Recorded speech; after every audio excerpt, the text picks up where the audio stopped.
In our study in the Gospel of Matthew, we have been looking at the temptations of Jesus. In this study, we are going to be looking at Matthew chapter 4 and verse 11. I'll be reading from the Revised Standard Bible.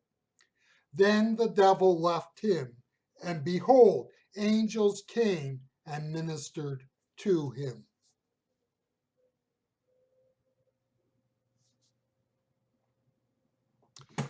I'm not a fan of boxing, but I recognize it has been a very popular spectator sport.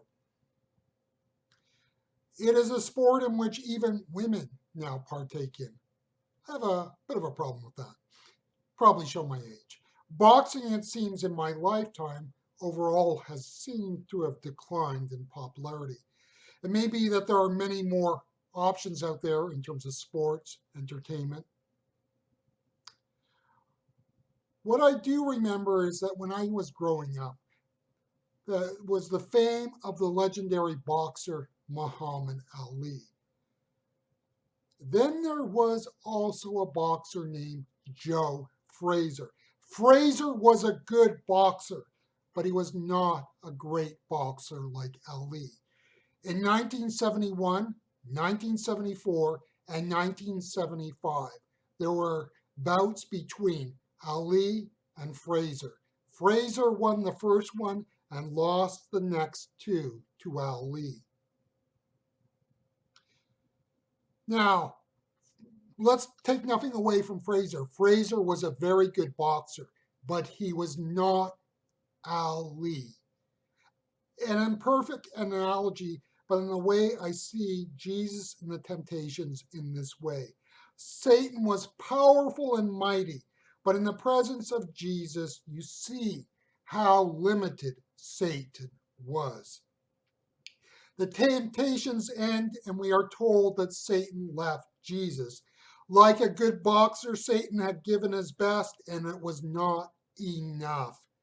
Now, notice that it's not that Satan is defeated at this point. Satan remains in control and power in this world. What has happened is that Satan has realized he could not go one-on-one with Jesus and defeat him. What Satan wanted was a break in the will of Jesus. He wanted Jesus to flinch, to give it an inch, and it was not to be. Satan left in a sense because he would now have to come after Jesus in a different way. Notice in verse 11 that the angels now come to take care of Jesus. It was not during the temptations, but after them.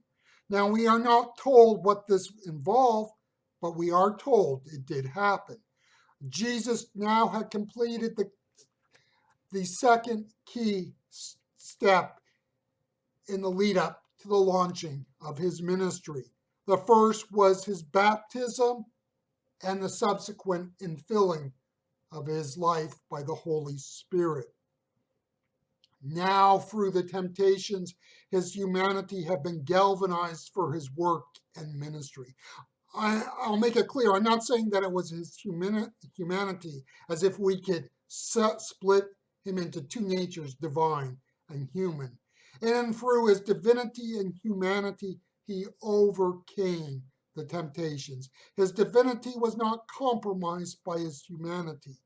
He who was truly and fully God and fully man overcame what we can say were the temptations of this world. In our world, we can think preparation for a task can come from taking a course or a degree. And the life of the church, ministry, and the call to it can be seen in this way. Now, there is a place for formal ministerial training. There is no excuse for someone to go out into full-time ministry without preparation. Jesus was a young adult when he went forth in ministry. His depth of knowledge of the scriptures and awareness of the state of the faith community in his day and age indicates he did not go out into ministry unprepared.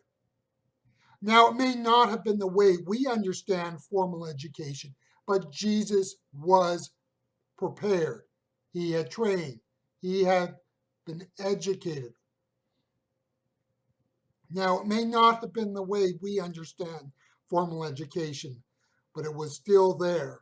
We live in an era of great centers of Christian teaching and training. The problem is that these are not a substitute for our personal working through the faith. The problem is that these are not going to do what the Spirit of God has to do in and through us. You see, Jesus had the Spirit with him, but Jesus, through the temptations, worked out what his calling was about and how he was to fulfill that calling. No one can succeed in ministry if that person will not, through times of testing and trying, work out their calling and their resolve to do the work of ministry on Jesus's terms.